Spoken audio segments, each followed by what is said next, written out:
They mocked at a black homeless man until he fixed a Porsche better than the pros. The laughter hit him before the door even fully opened. Yo, check this out. Dude's wearing plastic shoes.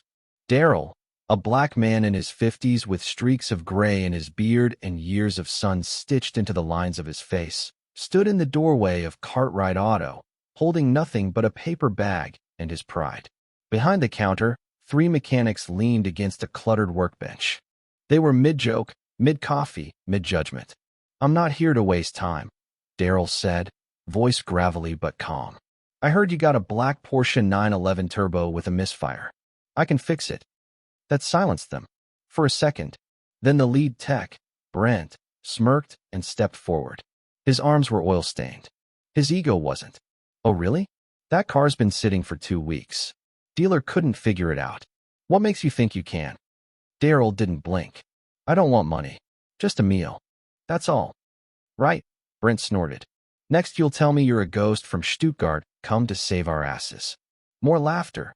One of the younger mechanics elbowed a woman beside him. A short, sharp-eyed black woman named Mariah who kept mostly to herself. She didn't laugh. She was watching Daryl's eyes. "Let him look," she said quietly. Brent rolled his eyes. "Fine.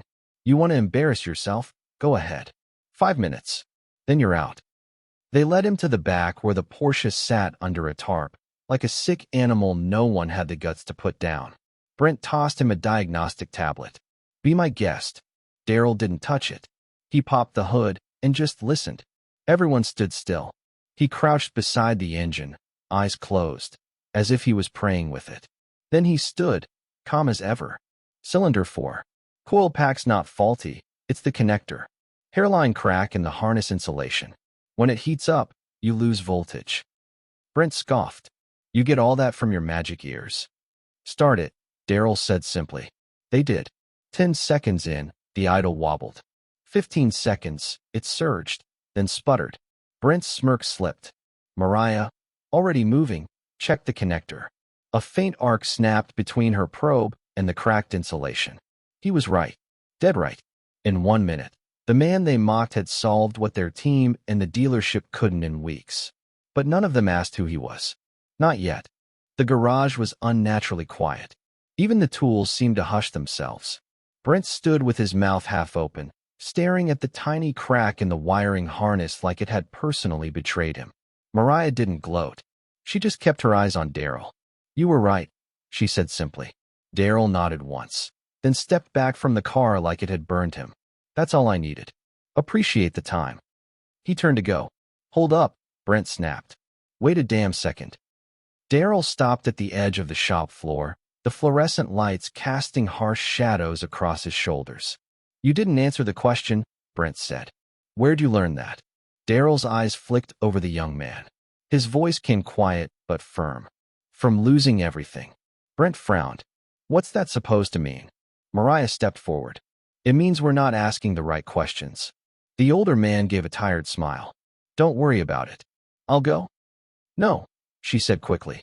"You hungry?" He hesitated, then nodded once. Brent snorted again. "We're not running a soup kitchen, Mariah." "You're not running anything but your mouth," she shot back. That silenced him, again. 10 minutes later, Daryl sat on a plastic crate outside the shop, holding a steaming takeout plate of jerked chicken and rice, Mariah's lunch, handed over without hesitation. She sat beside him, not asking anything yet. He ate slow, like someone who hadn't been sure the next meal was coming. "Finally," she said, "that wasn't beginner's luck." Daryl chuckled, low and hoarse. "Not hardly. You used to do this?" she asked. He looked down at the food. "Used to do a lot more than this." From the garage doorway, Brent watched, arms crossed, jaw clenched. The others whispered behind him, trying to find Daryl online, digging for some clue. But there was nothing. No LinkedIn. No website. Not even a last name. Mariah glanced back at the shop, then at Daryl. "You hiding from something?" He met her eyes. For the first time, there was a flicker, grief, regret, something deeper than shame. "I was someone once," he said.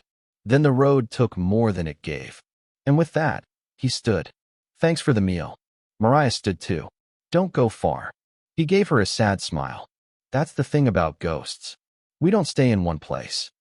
And just like that, he walked off into the heat haze of the afternoon. But his story had already begun to haunt the shop.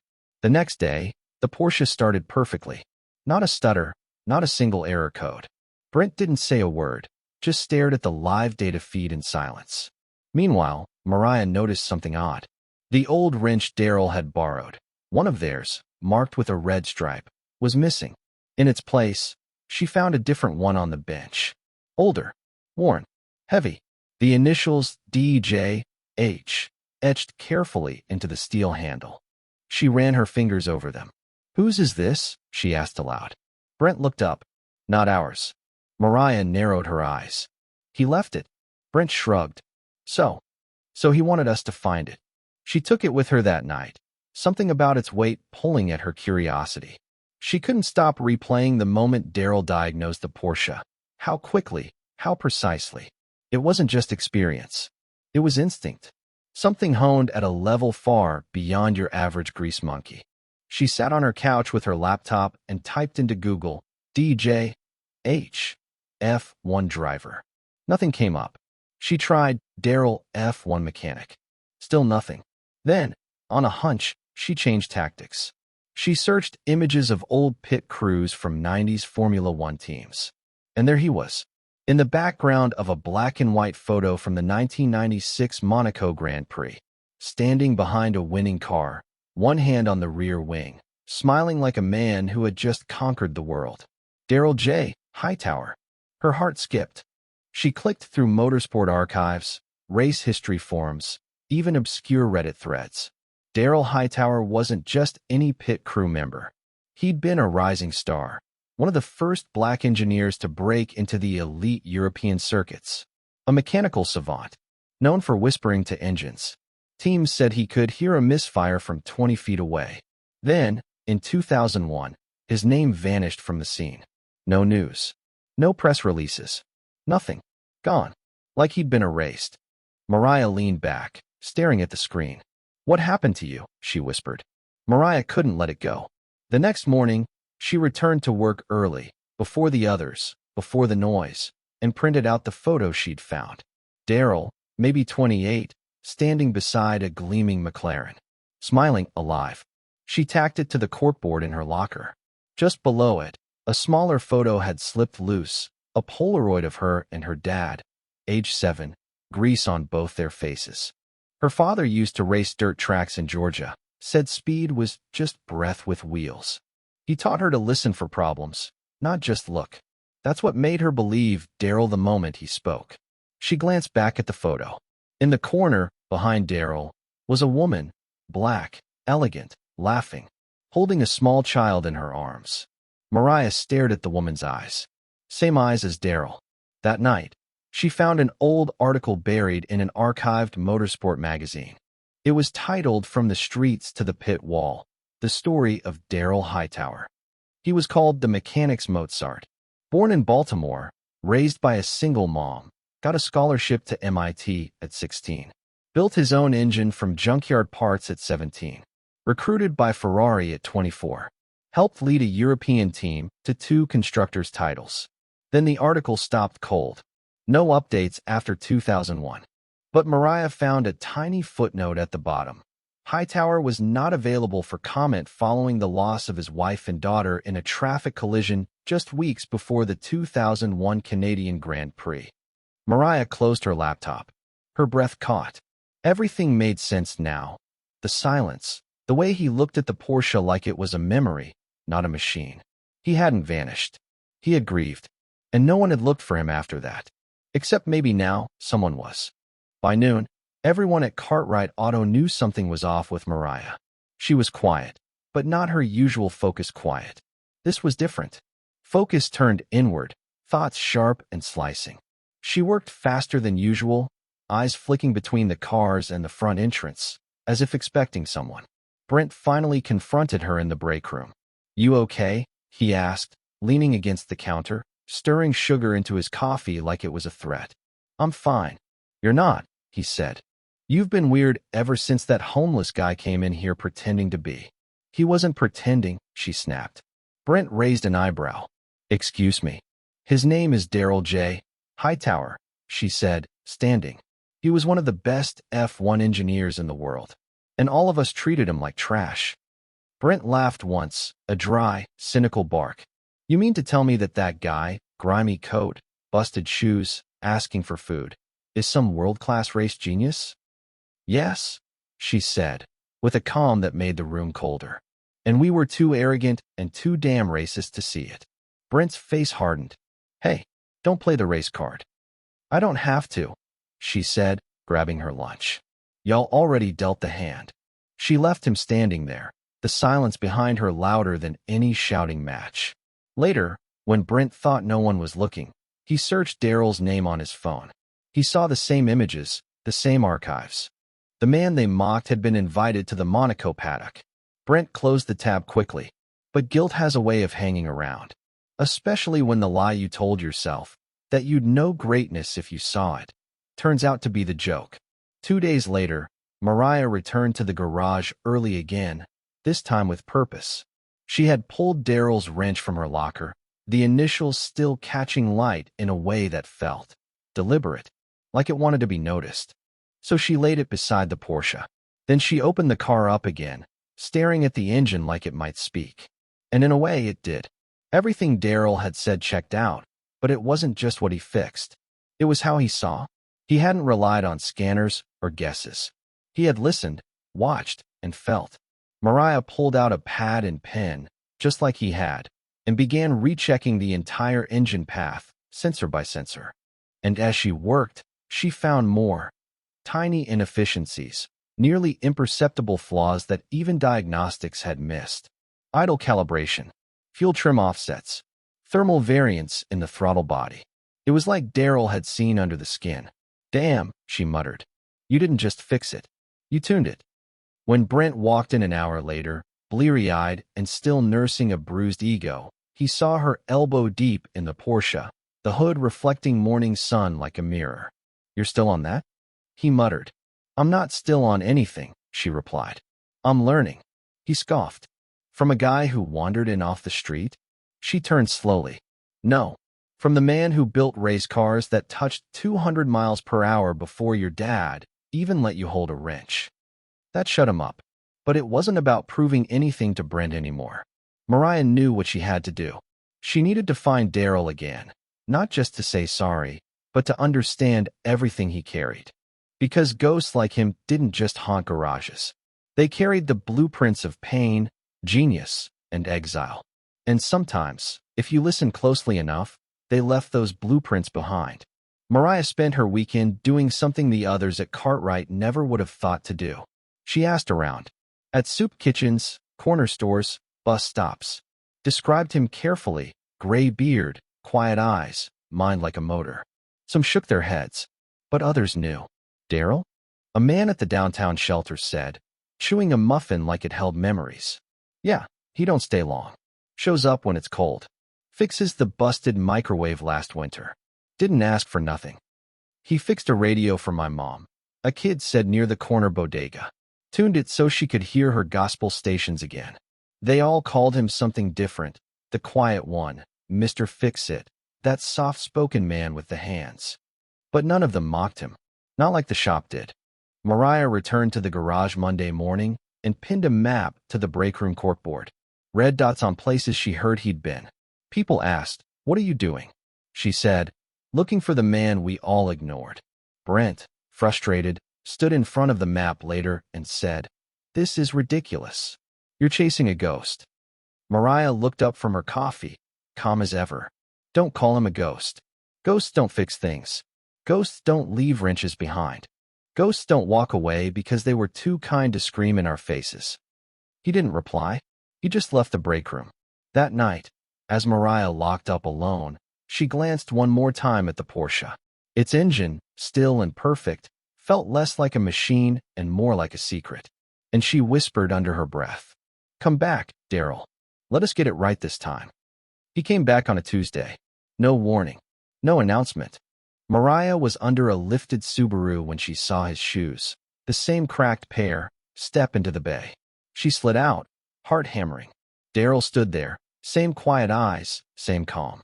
I heard you've been asking about me, he said. Mariah wiped her hands on a rag. I have. He tilted his head, curious. Why? Because the truth matters. And because you left us something we didn't earn.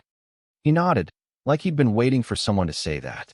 Brent walked in a moment later, froze mid-step. Silence stretched between them like a drawbridge no one knew how to cross. Then Daryl surprised them all. You ever fix the idol? He asked Brent, casual. Brent's ears turned red. Yeah. Well, she did. Daryl nodded toward Mariah. Of course she did. Mariah stepped forward, holding out the wrench he'd left behind. You dropped this. He took it slowly, running a thumb over the etched initials like they were a scar. I left it, he said. Why? She asked. To see if anybody still knew how to listen. A beat passed. Then, quietly, Daryl asked, that old dyno machine still work? Brent blinked. Barely. Let's fire it up. The moment the words left his mouth, something shifted. Mariah saw it. Brent saw it. Even the Porsche, still resting under a tarp, seemed to sense it. This wasn't a homeless man anymore. This was a man coming home to the language only engines could speak. And suddenly, everyone wanted to understand it. They wheeled the Porsche onto the dyno like it was sacred. Daryl took the lead. No hesitation, no second-guessing. He slid into the driver's seat like it had been waiting for him. Brent stood off to the side, arms crossed, unsure whether to look impressed or ashamed. Mariah booted up the computer, synced the sensors. You sure you want to be behind the wheel? She asked. Daryl smiled faintly. Been waiting 20 years. The garage filled with the low growl of ignition. The Porsche's engine purred, then rose, slow, smooth, like something waking up after a long sleep. As the revs climbed, the building changed. Not physically, but atmospherically. The other mechanics wandered in, one by one. Even those who had laughed the loudest that first day now stood in silence. Because Daryl wasn't just running an engine. He was conducting it. Throttle feathered. RPMs timed with surgeon's precision. Hands on the shifter like a man who could feel fuel atomize. And then, at peak RPM, something happened. The tone shifted, barely perceptible to anyone but him. Daryl let off instantly, shutting the engine down mid-run. Left turbo, he said. Everyone blinked. What? Brent asked. Boost flutter. You'll lose it at high altitude. Needs recalibrating. Mariah checked the readings. He was right. Again. Brent muttered something, but didn't challenge it this time. No one did. Because for those few minutes, they weren't watching a man. They were watching a legend, remembering who he was, and daring them to do the same. After the dyno run, no one said much. Not because there was nothing to say, but because they were all wrestling with the weight of what they'd just seen. Back in the office, Mariah placed a fresh cup of coffee in front of Daryl. He took it with a quiet nod, hands steady now. Brent hovered awkwardly by the door. I looked you up, Mariah said gently. Read about Monaco. About the accident. Daryl didn't flinch. She was driving home from the airport, he said, eyes unfocused. I was supposed to meet her. My daughter loved cars. I taught her how to shift at 8. Always begged to come with me to the track. His voice stayed even, but the pain underneath was visible now, a steady pulse beneath every word. When they died, the only thing that made sense, the only thing that still worked, was silence. Mariah swallowed hard. So you walked away? Because nothing louder than grief could fit in my life, he said. And people in this country don't know how to grieve black men without criminalizing them. Brent stepped forward, trying to offer something. Anything, but only managed. You could have been running teams. Why come here? Daryl looked at him finally. Because sometimes the machine calls. And sometimes, someone's got to leave a wrench behind to see who's still paying attention. He reached into his coat and pulled out another tool. Older, scarred, clearly used on race circuits long gone. He set it on the table. This one's for you, he told Mariah. She stared at it, stunned. Why me? Because you listened, he said. Not just to me. To the work. To the truth. And with that, Daryl stood. This time, no one tried to stop him. But they all watched him walk out, knowing something sacred had just passed through their hands. And that the ones who mocked him? They wouldn't walk away untouched. It didn't take long for the storm to hit. 3 days after Daryl left, a local car enthusiast blog posted an article. Porsche solved by a stranger, but was he a legend in disguise? The photo attached, taken by one of the junior techs, showed Daryl behind the wheel of the Porsche on the dyno, the glow of reverence unmistakable. Then someone dropped a name in the comments, Daryl J. Hightower. By the end of the week, Auto Week, Motorsport Archive, and even a European F1 channel had picked it up. And just like that, the man they'd laughed at became headline news. Disgraced genius or forgotten hero? The man F1 let slip through the cracks. At Cartwright Auto, phones rang nonstop. Clients wanted appointments. Porsche wanted to know who serviced the car. Then came the questions. Why was a world-class engineer fixing cars for food? Why was he laughed at by trained mechanics? The reporters were kind to Mariah, highlighting her curiosity, her instincts, her respect. But for Brent, they weren't kind. He was quoted, reluctantly, in the original article saying, "We thought he was just a bum." It spread like oil in water. Shop that mock genius now drowning in shame. Yelp reviews turned brutal. The shop's rating plummeted. Brent's face was suddenly attached to arrogance, racism, ignorance. Even former clients pulled their cars. Cartwright's owner, who had been blissfully unaware, called Brent into the office. "You humiliated us," he said. "We fix cars, not legacies. And you tore one down in your own damn garage." Brent didn't argue, because the truth, loud and clear, was this. He had judged a man by his coat and forgotten to look at his hands. It came in the form of an email. Subject line, Hightower sighting, immediate inquiry. Mariah stared at it for a long time before opening it. The sender? A technical director from a German racing firm, a division under the very team Daryl had once helped take to glory. They'd seen the footage, the photos, the diagnostics. They had questions. Was it really him? Was he still capable? Mariah replied carefully, thoughtfully.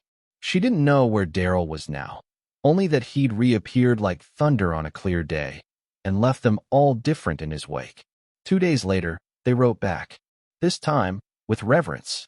They were preparing a special segment for their team's anniversary, a Hall of Legends. Daryl Hightower was supposed to be in it, had been, until politics and loss swept him off the board. Now, they wanted him back, not just in memory, but in celebration. The email ended with a simple request. If you find him again, tell him the engines still remember. And so do we. Mariah printed it out, hung it on the same corkboard where his old photo lived. She made a vow to herself. If he ever came back, she'd put that letter in his hands. And this time, it wouldn't be to offer him food. It would be to give him his name back. And her own, too. Because as the noise faded and Cartwright Auto tried to pick up the pieces, one truth remained unshaken. She had seen the brilliance before the rest of the world caught up. 2 weeks later, he returned. Not to the shop, but to the sound. Mariah was out back tuning a Civic when she heard it. A soft, old whistle, off-key, wandering. The same one Daryl had hummed when checking the Porsche's manifold that first day. She wiped her hands and stepped outside. There he was, still in that same coat, still carrying nothing. But his eyes, they weren't tired anymore. Mariah didn't say anything, just held out the printed letter. He read it quietly, and when he looked up, there was something close to disbelief in his expression, like he'd just been handed a map to a country he thought had sunk beneath the sea. They remembered? He asked softly. They never forgot, she replied. They just didn't bother looking. He took a long breath, then held out something wrapped in cloth. Mariah unfolded it. It was his original torque wrench. The same one from that photo in Monaco. The one that had once adjusted engines worth millions. At the bottom, a note etched in the handle. For the mechanic who listened. She didn't cry, but her voice cracked when she asked, "So what now?" Daryl looked at the shop behind her. At the Porsche. At the sky. Then back to her. "I think it's time to stop walking away." Mariah nodded. And just like that, the legend became a mentor. The ghost became a guide. And the shop that once laughed at a homeless man, it became the place where brilliance, finally, had a name again. Thank you for watching. Subscribe me and hit the notification bell to not miss new stories. Bye.